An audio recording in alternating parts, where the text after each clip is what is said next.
Ir, tagad visam vajadzētu būt. Ceru, ka mani dzird un viss ir forši. Ieslēgšu savu prezentāciju. Tiešām prieks, kad mums ir tik daudz klausītāju, jo saturu mēs gatavojām labu laiciņu. Un gribam, ik pa laikam mēs turpināsim šādus webinārus gatavot un taisīt, jo mums gribās pastāstīt par to, kas ir iespējams tā mākslīgā intelekta pasaulē uz saviem privātiem dzelžiem. Bet es nezinu, visus cilvēkus nepazīstam, tāpēc es iesākšu stāstu par to, kas vispār ir Datacom un ko mēs Datacomā darām. Es esmu Edijs, es Datacomā esmu jau daudzus gadus, bez dažiem gadiem 10 būs, bet pats Datacoms jau ir 30 gadus jauns uzņēmums ar diezgan palielu komandu. Un mums tādas 4 galvenās jomas, ar ko mēs nodarbojamies. IT infrastruktūra, kas ir mūsu senākā nodarbošanās veids vai mūsu senākās zināšanas.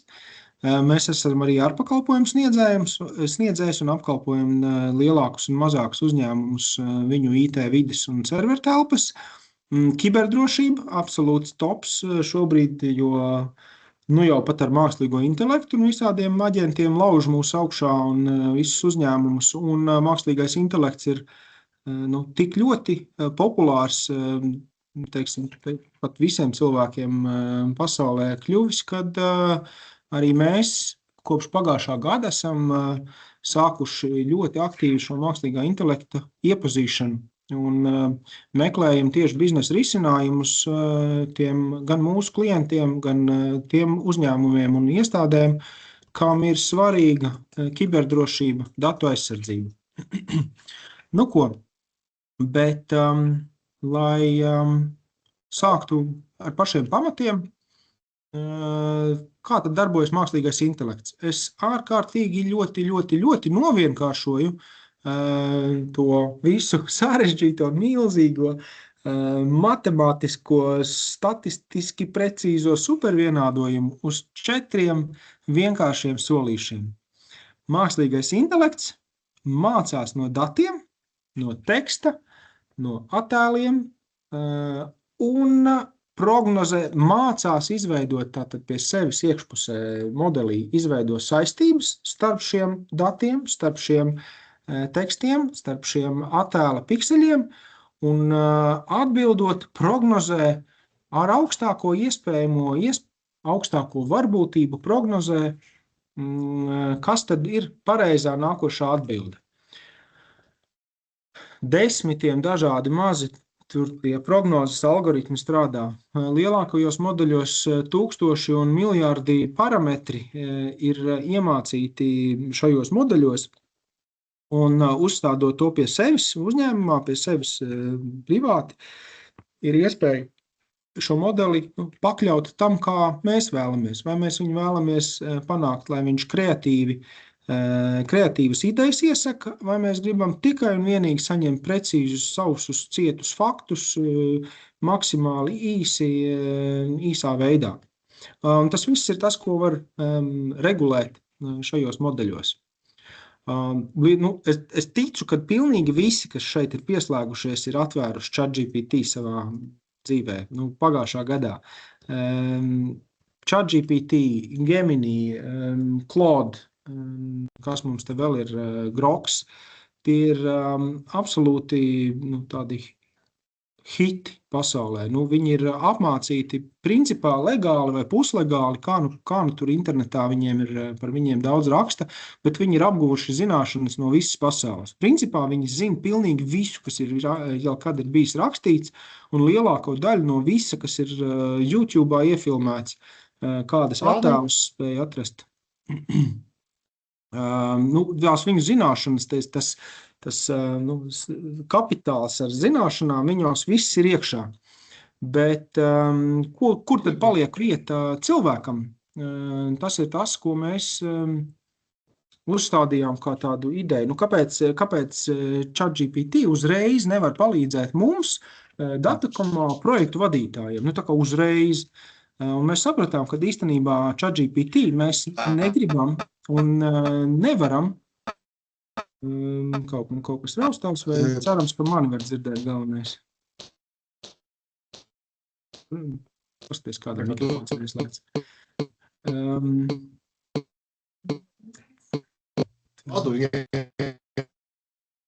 Tagad būs labāk.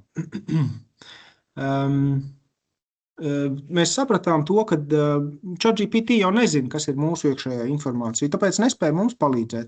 Un mēs arī negribam īstenībā viņam iedot savu know-how. Mēs negribam atdot konfidenciālus klienta datus, programmatūras kodu, mēs negribam atdot līgumus pilnīgi visus, jo tā mēs pazaudēsim sevi, un mēs jau nezinām īstenībā, kur tad nonāks šie dati.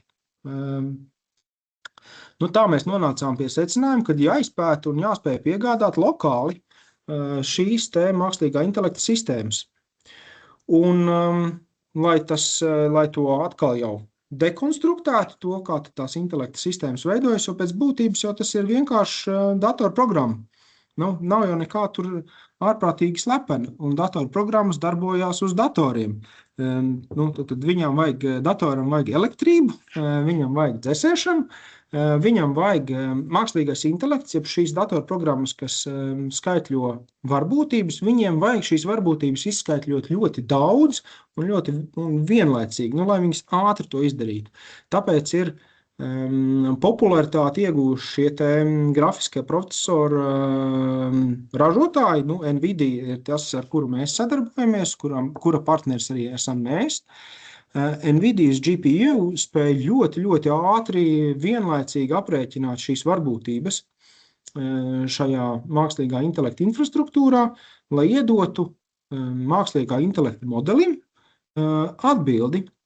Modelis, tas valodu modelis vai video valodu modelis, par ko mēs šodien runāsim, ir tas, kas dzinējs aizmugurē šai aplikācijai, kura katram ir sava. ChatGPT aplikācija ir chatbots, bet tikpat ir aplikācijas priekš robotiem, priekš robotaksometriem, mākslīgā intelekta programmētāji ir populāri. Un aģenti, kas mums palīdz lielos uzņēmumos vai mazākos uzņēmumos saprast, kā tad es varu ar viņiem noslēgt līgumu, iegūt palīdzību, kā es varu pieteikties rindā pie ārsta. Šie jau ir tās aplikācijas, kuras tiek darbinātas uz šiem modeļiem, kuriem apakšā ir šī infrastruktūra. Un tie, kas mums seko līdzi ciešāk, pamanījuši ir, kad mēs jau šī gada sākumā izsludinājām, ka beidzot ir pieejams superdators. Superdatoru sauc DGX Spark, Nvidia DGX Spark, ar kuru mēs arī šodien izmantosim. Tas modelis ir, tas dators ir tā pirmā vienība, uz kura mēs vispār spējam palaist šo video analītikas sistēmu, jo viņam ir ļoti, ļoti jaudīgs procesors, kas ir apvienots kopā ar GPU, ar šo te grafisko procesoru, un viņam ir diezgan liela atmiņa ielikta, lai viņš varētu vienlaicīgi palaist. Un šādu divu datoru apvienojums kopā sastāda daudzus tūkstošus procesora skaitļošanas kodolus ar ļoti, ļoti ātru tīklu. Nvidias programmatūra mums palīdz to visu palaist, un tas ir tas, kas darbina burtiski reālā laikā video atpazīšanu. Un ejam soli uz priekšu. Kas tad ir tie gatavie lietojumi? Šodien fokusēšos tātad tikai uz vienu gatavo lietojumu, kas ir palaižams, kā mazākajā gadījumā palaižams uz šī te DGX Spark. Ja ir liels gadījums vajadzīgs vai liela vajadzība, protams, ka to visu var palaist arī uz lielākām mašīnām, lielākiem serveriem, sistēmām un DGX serveru skapjos. Bet tas foršais ir tas, ka šis mākslīgā intelekta video analīze strādās uz mazās kastes, un viņa atšķirās no parastas video novērošanas ar to, kad viņa jau spēs automātiski spriest par to, kas ir noticis. Tad Tad 4 galvenie fakti par šo sistēmu. Viņa spēja analizēt, atpazīt notikumus, saprast, kādā laikā tas ir noticis. Viņa automātiski veidos aprakstus par šiem video. Mēs varēsim čatot un meklēt saturu pēc tam, kas šajā video materiālā ir atrasts. Tad mēs varēsim uzprasīt, hei, cikos mūsu veikalā ienāca pircējs. Viņa var vienlaicīgi veidot garu video kopsavilkumu, ja mums ir noticis incidents uz ielas, avārija, mēs varam veidot kopsavilkumu šim incidentam, neskatoties visu video, tad to izdarīs mākslīgais intelekts. Tāpat šī sistēma spēja tiešsaistē izdot ziņojumu, hei, es pamanīju pārtikas un veterināro dienestu, viņš ieradās mūsu teritorijā. Aši mainam burgeriem eļļu, tas kā joks, bet idejiski viņš var izdot reāla laika ziņojumu. Kas ir aizmugurē šim video analīzes risinājumam? Ir NVIDIA attīstīts NVIDIA Cosmos Reason modelis. Tātad šis ir video language model, video valodu modelis, kura spējas ir redzēt attēlu, aprakstīt attēlu, tātad dokumentēt to, ko viņš redz tur, un paskaidrot procesus laikā. Tātad atšķirībā no vienkāršotas, teiksim tā, webkameras, IP kameras, kura pasaka, es ieraudzīju kustību, vai es redzu mašīnu, kaut ko līdzīgi mašīnai, šis modelis, izmantojot šo mākslīgo intelektu, viņš jau aprakstīs notiekošo. Viņš varēs pateikt, kad zaļa mašīna pārvietojās un nogriezās pa labi.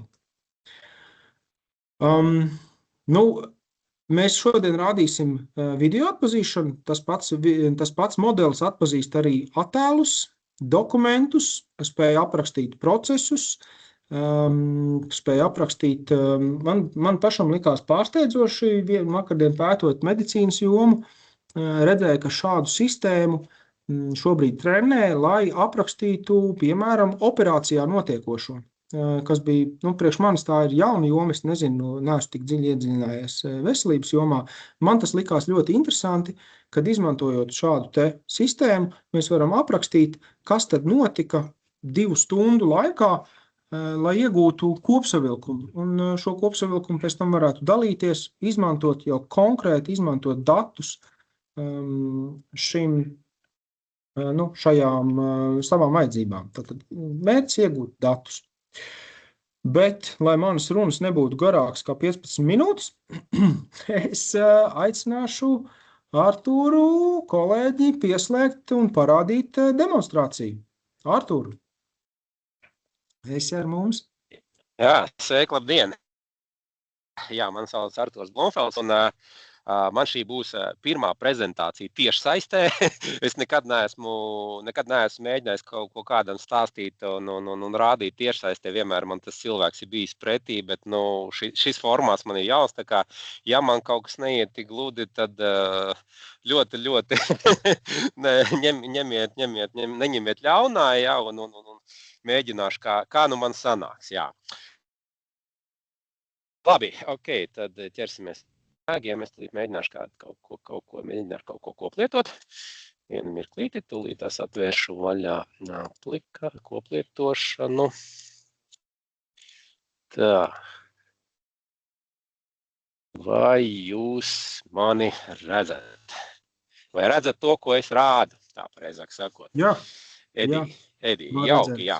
Lūk, ok, labi, tad varbūt tās mazlietiņi sāksim ar sākumu, jā.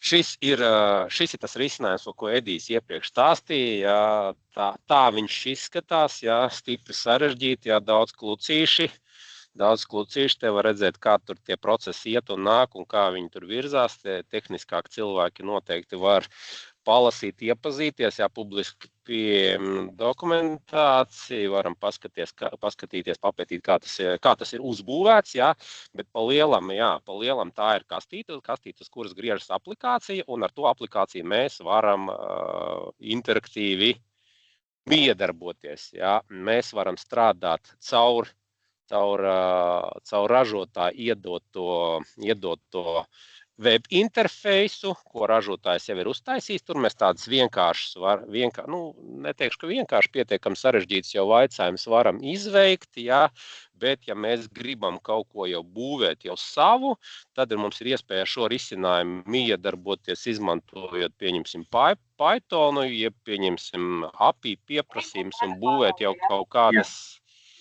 Jā, kāda mikrofons ieslēgts. Un būvēt jau kaut kādus savus risinājumus, nevis strādāt ar ražotāju iedot to interfeisu, jā, bet jau būvēt jau šo kaut kādās savās sistēmās. Jā. Bet tad sāksim ar sākumu. Jā. Šis mums ir tas sākuma web interfejs, kurā mēs kaut ko tagad pamēģināsim izdarīt. Jā. Te jau ražotājs ir ielicis kaut kādus sempļus, jā. Pieņemsim, jā, ko mēs gribam, pieņemsim, jā, Edijs mums pieminēja par to pašu satiksmes organizēšanu. Šeit mums ir kaut kāds pieejams, kaut kāds video, kur notiek kaut kādas automašīnas braukā, kaut kāda kustība notiek un tā tālāk, jā. Tad mēs gribēsim uztaisīt kaut kādus, pieņemsim, alertus, kad mums ir parādījušās kaut kādus, pieņemsim, automašīna, kravas autā, autobus. Tad, pieņemsim, mums būs notriggerēsies alerts, ja kāds no šiem objektiem tur mums būs parādījies. Jā. Sampli mēs esam izvēlējušies. Mēs varam to modeli pieregulēt atbilstoši tai savai vajadzībai. Ja? Te varbūt tās katrā ķeksītī mēs tagad nemēģināsim iedziļināties, ne mums ir tam laiks, ne mums ir attiecīgi uz doto brīdi nepieciešamību. Pieņemsim, pieregulēsim mazliet to temperatūru, kā mums viņš analizē to video. Un tad mums ir tas prompts. Jā. Prompts ir pa lielam šeit mēs iedodam modeli kontekstu, par ko vispār ir stāsts. Jā. Pieņemsim, ka mēs šī gadījumā mēs analizējam satiksmes informāciju kaut kādu, jo tas konteksts noteikti būs dažāds. Ja mēs tur skatīsimies, piemēram, kaut kādu noliktavas telpu vai kaut ko tam līdzīgu, modelim ir jāiedod konteksts. Ja mēs viņam dosim bildi, lai viņš saprastu, par ko vispār ir stāsts, un ko mēs vispār gribam no viņa izgūt. Ja? Tad pieņemsim, izvēlēsim kaut vai tos pašu ražotāju definētos tos prompts un neko necentīsimies tagad neko īpaši pielāgot. Lūk, laikam mēs esam kaut ko saklikšķinājuši. Mēģināsim palaist sumerizāciju. Tagad mums šis aptuveni 2 minūšu garais video, tagad viņš tiek analizēts, jā. Chunk size. Jā. Ko tas nozīmē? Chunk size, tas nozīmē video, modelis, to pašu video, viņš dala kaut kādos mazos gabaliņos, un tad viņš to katru gabaliņu jau analizē individuāli, bet viņš tāpatās nezaudē to kopējo kontekstu par to bildi, jā, promptā mums tas ir nodefinēts, jā, ka viņš mums skatās to video pa gabaliņiem, bet tāpatās viņš viņu analizē arī kā vienu vienumu, jā. Lūk, tagad mums process ir aizgājis, jā, mēs varam, pieņemsim, paskatīties, kas mums notiek. Tā, varam pieslēgties pie tās maģiskās kastītes, paskatīties, kas mums tur notiek. Ok, kamēr es centos pieslēgties, lai paskatītos, viņš jau mums ir kaut ko ir iedevis, jā. Un tad, lūk, ko mēs redzam, jā, ja mēs esam iedevuši, ka viņš mums pa tām 20 minūtēm ir skatījis, tad, ja viņš mums iedevis jau kaut kādu informāciju, te mums ir melna automašīna, braukusi, griezusies, kas tur no kurienes nāca, kas tur ir gājis, jau kuros laika periodās, kas mums ir noticies, jā. Tas, ko mēs varam, mēs varam arī tam risinājumam arī kaut ko pajautāt, jā, un viņš ir pietiekami gudrs, jā, ka mēs tos savus jautājumus varam veikt cilvēku valodā. Mums viņiem nav jābūt arī cilvēku valodā, bet viņi var mierīgi būt ar kaut kādām, pareizrakstības kļūdām, jā. Ja mēs tur galīgākās muļķības nerakstam, viņš arī spēs saprast, ja mēs tur kādā burtā kļūdamies vai literāri pareizi to neuzrakstam, jā. Mēs varam mēģināt pajautāt, jā, viņiem, jā,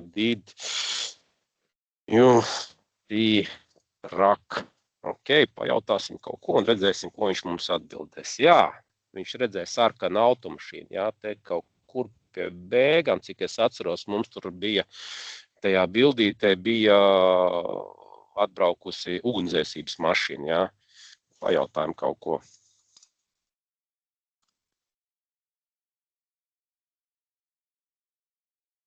Pieņemsim, ierakstīsim kādu kļūdu, ja viņš sapratīs tādas muļķības, ko es viņam pajautāju.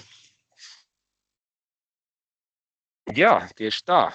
Lūk, un te arī veidojot to promptu, mēs jau saliekam tās savas vēlmītes, ja, un pieņemsim, ja, te ir tāds enable chat history. Ko tas nozīmē? Ja? Tas nozīmē, ka katrs tas nākamais vaicājums, viņš ņem vērā arī to, ko mēs iepriekš esam uzdevuši. Un pa lielam mums tāds veidojas jau tā kā dialogs. Ja? Mēs varam to, jā, kā Edijs teica, noteikti esat pamēģinājuši kaut kādu vai to pašu ChatGPT vai ko. Tur tieši tāpatās tā saruna ar to intelektu, nosacīt intelektu tiešām, tie ir algoritmi, ja, intelekti kā tāds tikai dzīvām būtnēm, bet ok, tas tā lirika.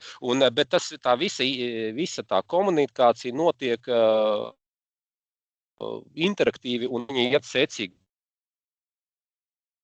Un tā tālāk, pieņemsim, jūs kaut ko esat pajautājuši, te jūs varat kaut ko precizēt, ja kāda mašīna ir bijusi, kad, ko, kā, kāpēc un tā tālāk. Ja jūs varat izgūt to informāciju, to, ko jums kas jums bija nepieciešams. Ja. Un tas, kas mums iepriekš bija, jūs pamanījāt, es tur tos alerts ieliku, ja, kā alerts, un tad mēs varam paskatīties, jā, šeit ir laika skalā, mēs arī redzam, kas mums ir noticis, kurā laika periodā, ko tad viņš mums ieraudzījis, ja, tur, ko viņš mums pamanīs un tā tālāk, ja varam lasīt, pētīt, skatīties un tā tālāk. Jā. Lūk, tā ir viena lieta, ko es jums vēlējos parādīt, jā. Bet šeit mēs varam augšuplādēt kaut kādu failu, kaut kādu jau esošu failu, ja, kas mums ir, un tālāk strādāt jau ar viņu, bet tikpat labi mēs varam palaist arī kaut kādu dzīvo video no kameras, pieņemsim, jā. Mēģināsim kādu dzīvo. Te mums ir kamera, kolēģis sēž pie datora, Dāvid, pamāja roku, tu tur esi? Jā, reku, viņš mums tur ir, jā, viņš mums ir kustās, jā, reku, viņš mums ir. Tieši tā, un tad mēs pamēģināsim kaut ko pajautāt jau par šo, jā, atvērsim tīkla straumu, iedosim reālā laika avotu, jā, tas ir RSTP protokols, jā, kāds ir tehniskās cilvēks, varbūt zinās, varbūt ne, real time streaming protokols, kuru atbalsta pa lielam normālās mūsdienu IP kameras visas, jā, un tas ir tas, ko mēs vēlējamies pateikt, tas avots, jā, var būt arī tikpat labi ar kaut kāds ārējs avots, jā, un iedosim kaut kādu promptu, kas mums iepriekš kaut kas sagatavots, lai nebūtu laika jātērē, mēs ierakstīsim iekšā kaut ko, jā, warehouse mums tas nav, jā, tā, ierakstīsim kādu promptu, ieliksim iekšā, ko mēs gribam, jā, okay. Ko mēs īsti gribam pajautāt, iedosim to kontekstu, par ko vispār ir raidījums.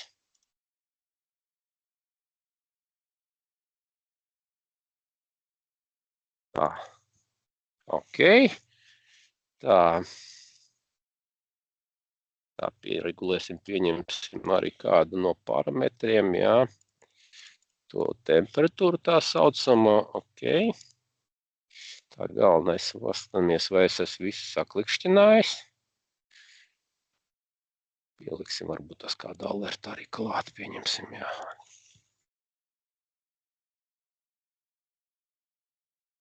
Lai interesantāk pieliksim varbūt tā, interesanti, kas mums būs personal protection equipment, tā laikam ekranījums atšifrējās. Ok, kaut ko esam saklikšķinājuši. Un tad laižam uz sumarizāciju. Jā. Tagad, tas, kas tagad notiek, viņš mums paņem to live streamu, jā, viņš mums viņu skaldīs promptā, jā, atstāja tie čanki pa 10 sekundēm, viņš mums tagad ņems, ik pa 10 to dzīvo video, ņems pa 10 minūtēm, analizēs tās katras 10 sekundes, katras tās 10 sekundes, bet tieši tāpatās viņš arī skatīsies visu kontekstu, kas tur mums īsti notiek. Lūk, sagaidīsim pirmo sumarizāciju, bet tikmēr, kamēr šeit tas viss vēl notiekās, tas, ko es iepriekš minēju, ja šis ir tas risinājuma apraksts, var papētīt, paskatīties, ja, kā es iepriekš minēju, risinājumiem ir iespējams komunicēt, izmantojot API-ju. Tas nozīmē, ka jūs kaut kādu savu sistēmu varat arī mēģināt pie viņas skrūvēt un jau integrēt jau kaut kādu jūsu esošu vai topošu vai kādu nebūtu sistēmu, jā, tieši tāpat tās, jā, kas mums te vēl pa kaut kādiem tabiņiem, ko es te esmu atvēris, jā, apraksts web interfejsam ar Python, ar viņu iespējams, jā, iedarboties. Tā, kas te mums vēl ir, ok, tagad mums vēl sagaidām, kas mums te notiksies. Nu jā, pieņemsim, jā, kaut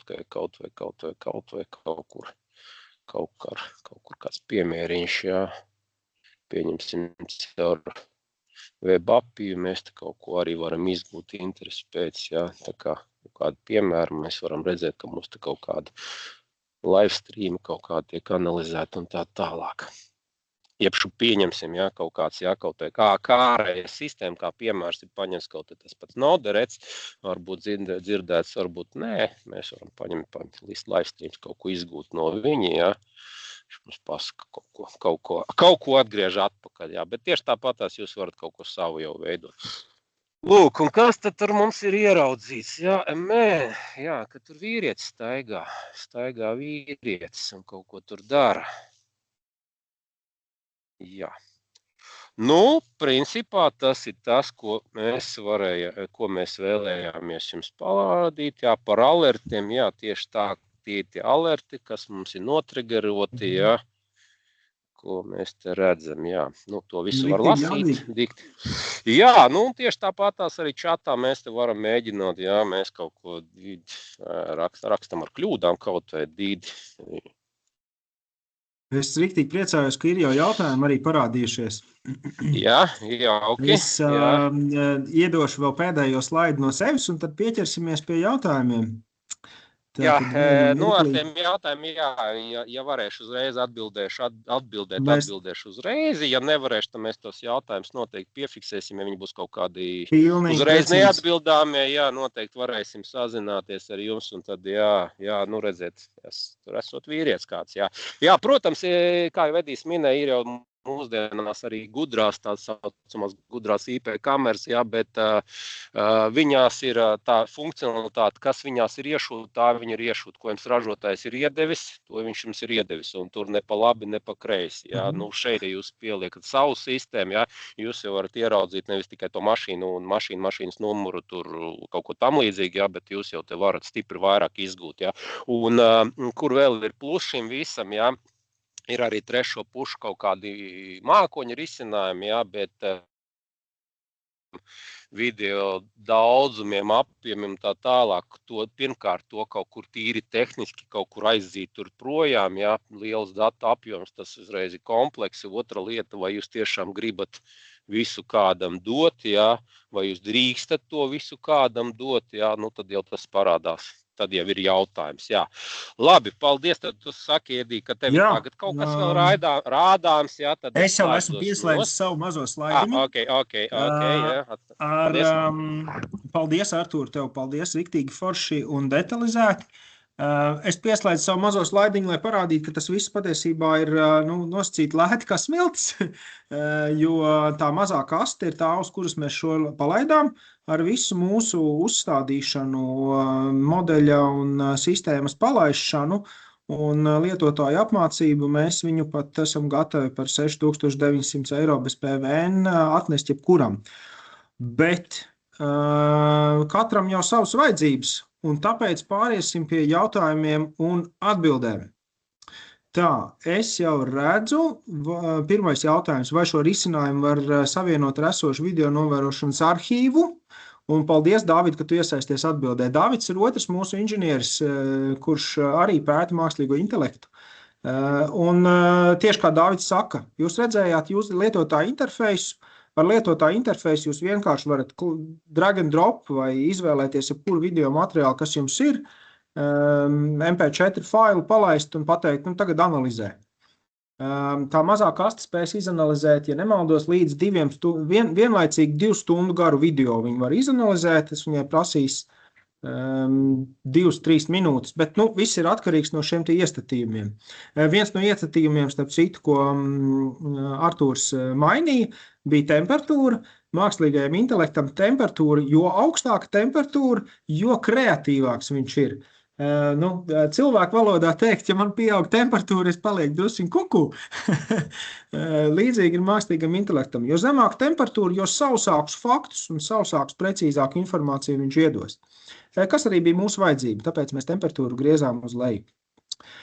Otrs jautājums redzu. Auto numuru zīmes. Vai šis var atpazīt auto numuru zīmes? Viena no lietām, viena no funkcijām, viena no treniņa bāzēm viņam ir atpazīt tekstu. Par auto numuru zīmēm mums būs jāpapēta precīzāk, bet viņš atpazīs tekstu. Viens no piemēriem ir atpazīt konvejera lentā, atpazīt tekstu uz uzlīmēm vai uz kastes, kas ir uzrakstīts, un viņš šo tekstu visu pieraksta. Pierakstot, viņš viņu var izlādēt ar API uz jebkurienu.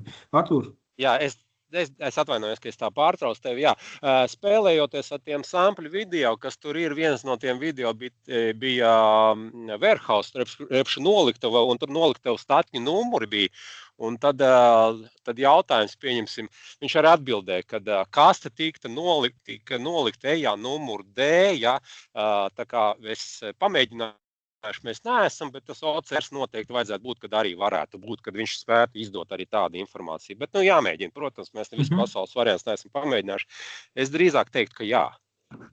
Es arī liecos piekrist. Visdrīzāk jā, jo tās funkcijas spēja viņam atpazīt tekstu, atpazīt, izprast, kas ir rakstīts, ir jautājums.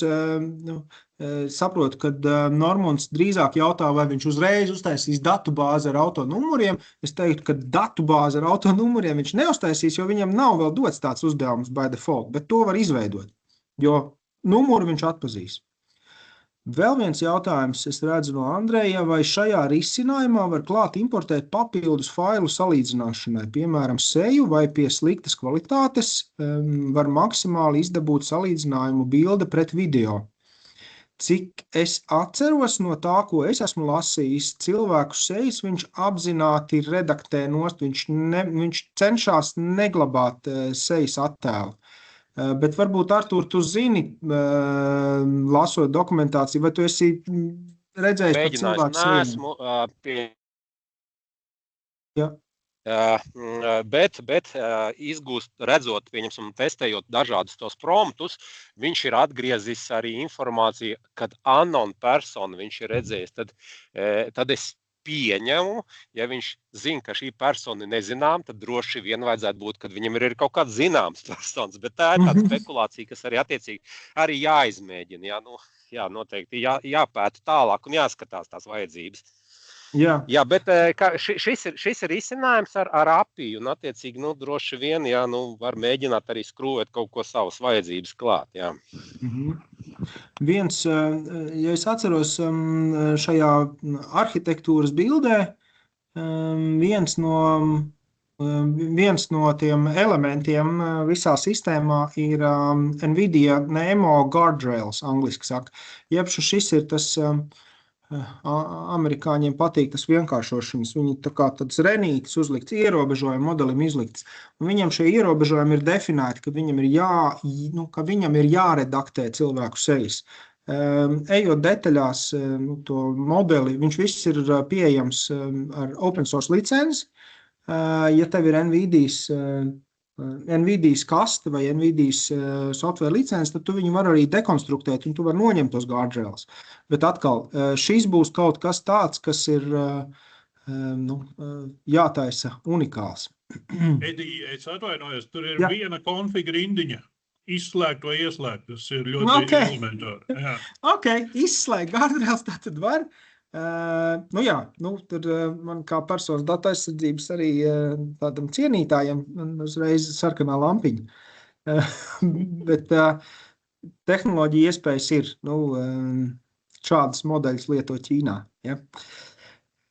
Nākamo jautājumu paņemšu, kā šis aparāts salīdzinās ar RTX 5090 un vai šo modeli var fine-tunēt uz saviem objektiem. Aparāts izmanto, tātad DGX Spark izmanto Blackwell procesoru. Ja nekļūdos, Blackwell arhitektūra izmantota arī RTX jaunākajās kartēs 5000.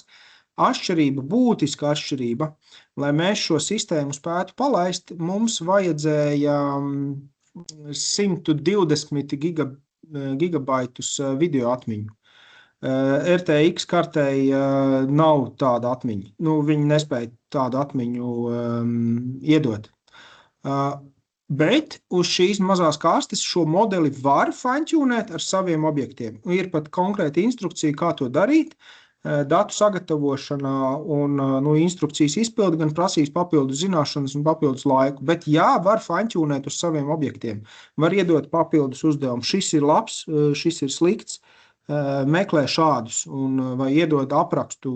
Kad, piemēram, viens no paraugiem, kas ir paraugu video, ir tilta inspekcija, kur ar dronu tiek filmēts video, un filmēšanas laikā modelis apraksta redzēto uz tilta un apraksta šīs infrastruktūras objekta stāvokli.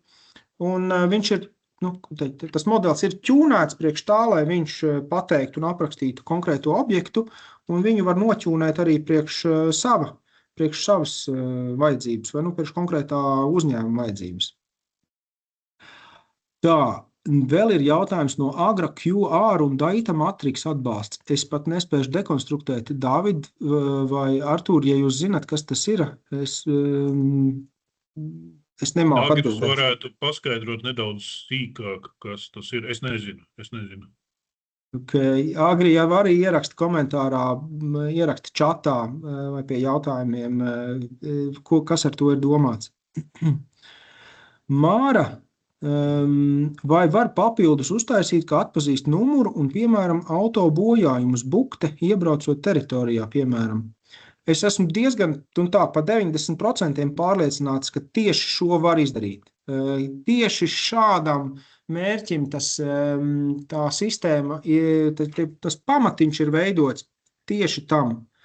Mēs varētu šo kā projektu mierīgi attīstīt. Ja ir tāda vēlme, mēs varam mēģināt pilotu projektu izveidot, saprast, ko var ar to bāzīti izdarīt jau, pielabojot promptus, uzdodot konkrētus noteikumus, kādā veidā atbildi ir jāsniedz, un tad saprast tos limitus, kas tad būtu jāpiemācās klāt, lai būtu tas rezultāts tieši atbilstošs tam, kā Māra jūsu uzņēmumā nepieciešams. Andrej, jautājums, kādas būtu minimālās prasības dzelzim, kurš bija prezentēts pašā sākumā? Jo var būt tik lielas jaudas sākumā arī nevajag, kas varētu būt draudzīgāks cenas ziņā. Vēl lētāk nevarēs, es nezināšu pateikt vēl lētāku dzelzi šitam.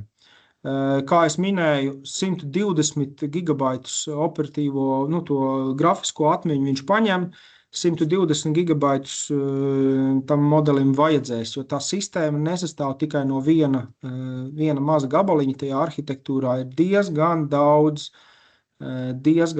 elementus, lai viņus varētu palaist. Minimums pats mazākais ir šis te DGX Spark, kuru mēs uzstādītu pie jums tad. Andris Vanaks ir papildinājis marķēt priekšmetus tehniku darbiniekus ar QR un Data Matrix. Jā, šis bija piemērs. Mēs varam izmēģināt viņu atkal jau pilotu projektu veidā. Mēs varam izmēģināt šo, bet šāds piemērs pat ir tieši NVIDIAs iedotajos video materiālos, ko Artūrs arī pieminēja. Noliktavā ir marķētas gan statnes, rindas, gan plaukti. video kameras to atpazīst, video kameras atpazīst arī uzlīmes kodus uz kastēm un ar čata palīdzību var jautāt, kur palika sarkanā kaste vai kur palika 722. kaste. Vai tur, piemēram, bija jautājumi, kas strādāja mums tīri labi, kur pārvietojās un parāda man, kuros laikos pārvietojās šis te forklift, kas bija ar numuru 1. Viņš tīri labi to spēja izdarīt. Tā kā šādam te mērķim noliktavai, loģistikas telpām risinājums noteikti varētu būt noderīgs. Bet gribās izmēģināt. Mēs esam tehniski cilvēki, mums nav tik liels noliktavs, mēs ar lielāko prieku pieķertos pie šāda te projekta. Tā, jautājumu un atbildes es paskatos tajā sadaļā un es redzu, vai ir iespējams un cik sarežģīta sistēmai nodrošināt latviešu valodas atbalstu. Ok. Dāvids jau ir atbildējis. Tagad ir izmantots, tad viens no modeļiem, kas tiek palaists blakus pie video language modela, ir Lama 70 miljardu parametru modelis, kurš runā ļoti labi angliski, viņš nevisai labi runā latviski, bet šo modeli var mainīt uz citu latvisku runājošu embedding modeli. Droši vien, ka mums kādu pāris dienas vismaz paies, lai mēs to izdarītu, un pēc tam bišķiņ jāpatestē, vai tas viss smuki strādā kopā. Bet tos elementus sistēmā var nomainīt, un šobrīd jau parādās modeļi, kas diezgan labi runā latviski, un ir darbināmi uz šiem te pašiem dzelžiem. Tātad modelis latviski, kas runā, ir pieejams, modelis, ko var uzlikt uz šī dzelzīša, ir pieejams, vajag tikai darīt. Un licenci vēl gribēju pieminēt. Svarīgi, kad modeļiem ir arī licence, kas atļauj viņus izmantot bez maksas. Vai iespējams ģenerēt video kopsavilkumu? Paldies, Dāvid, cik forši, ka tu iesaisties. Tieši kopsavilkumu veidošanai ir veidots šis te modelis. Iedodot viņam precīzi uzdevumu, kā tieši es vēlos kopsavilkumu, tas ir, tieši kā ķirsīts uz kūkas. Cik lielas izšķirtspējas kamera? Tā. Artur, cik lielas izšķirtspējas kamera ir piemērā, ko mēs izmantojām? Vai tu zini? Man liekas, ja nemaldos, man liekas, bija 2 megapikseļu kamera patreiz pielikta klāt. Es precīzi nepateikšu uzreiz no gals. Man liekas, ka 2 pikseļi bija. Ok. 2 megapikseļi ir šobrīd. Ja ir vajadzīgs vairāk, jāpaskatās tehniskajā dokumentācijā, viņam bija limiti, vai pareizāk, kā viņš to bildi dekonstruktē pa pikselīšiem, lai atbildētu. Kas ir ar Māra Medne arī, man kas interesē ar valodām. Sistēmas pamatos ir modelis Lama 70B, es toņu paskatīšos internetā, cik viņam valodas ir. Lama 70B model. 70B metas izstrādātais Lama modelis runā daudzās valodās labi. Kur tu man esi aprakstījis languages? Neatradīšu uzreiz. Angliski, vāciski, franciski, ķīniski viņš runā. Latviski viņam ir grūtības runāt. Bet es jau pieminēju, kad tos modeļus var mainīt un uzlabot un paskatīties rezultātu. Tā kā, mēs apzināti rādījām demo angliski, jo mēs zinājām, ka tā viņš konsistentāk strādās, tas atbildes viņš sniegs, summary sniegs labāk, bet pamainot modeļus vai pieliekot klāt tulkošanas modeli, viņš brīnišķīgi strādās latviski. Un tas tulkošanas modelis jau nav tik liels īstenībā, tas tāds neliels. Kolēģi, aicinu, vēl ienāca pēdējais jautājums, cik daudz kameras vienlaicīgi var apstrādāt. Mēs esam šobrīd ar vienu testējuši. Mums vajadzētu pamēģināt, cik var. Spēlēm jau ierobežošs faktors ir droši vien skaidrošanas jauda, bet vairāk varēja vienlaicīgi palaist. Jā. Limitācija noteikti ir gan no prompta, gan no izšķirtspējām, gan kaut kas tam līdzīgs. Jā. Šis ir tāds bāzes etaps, jā, protams, ka tur pie lielākiem, nezinu, ja jums tur gribēsiet tur 100 kameras apstrādāt no visas noliktavas, tad bišķiņ kaut kas kompleksāks jāskatās. Bet kompleksāks nav nenormāli dārgāks. Tātad kompleksāks vienkārši šis, ko mēs rādām uz DGX Spark, ir tātad pirmais, uz kuru var palaist. Ir, ja gribās vairākus serverus, vairākas kameras vienlaicīgi, un mēs saprotam pilotprojektā, kad šis spējas izturēt, piemēram, 5 kameras vienlaicīgi, lai katrs 10 sekundes iedotu alertu, tad serveru uzliekot nebūs. Tas servers nemaksā kosmosu. Ja mums tas pamatiņi būs uztaisīts, tad pieliekot serveri, tas nav šausmīgi milzīgi liels naudas. Tas tāds, es teiktu, Škodas Octavijas cenā tas servers maksā. Bet jāsāk ir ar kaut ko, ar pilotu. Paldies visiem par to, kad bijāt klāt. Mūsu pirmā pieredze ir, es ceru, kad veiksmīga. Mēs jums nosūtīsim arī aptaujas anketu, novērtējiet, kā jums patika šādi pasākumi, lai mēs zinām, vai taisīt viņus biežāk, mazāk, labāk, kur mums doties uz priekšu, lai mēs varētu šo mākslīgo intelektu un šīs zināšanas nodot vēl veiksmīgāk un labāk. Un Zineida, es uzrakstīju čatiņā, atsūtiet man vai uz info@data.com savus kontaktus, lai mēs zinām, kā ar jums sazināties. Un paldies visiem, kas bija klāt.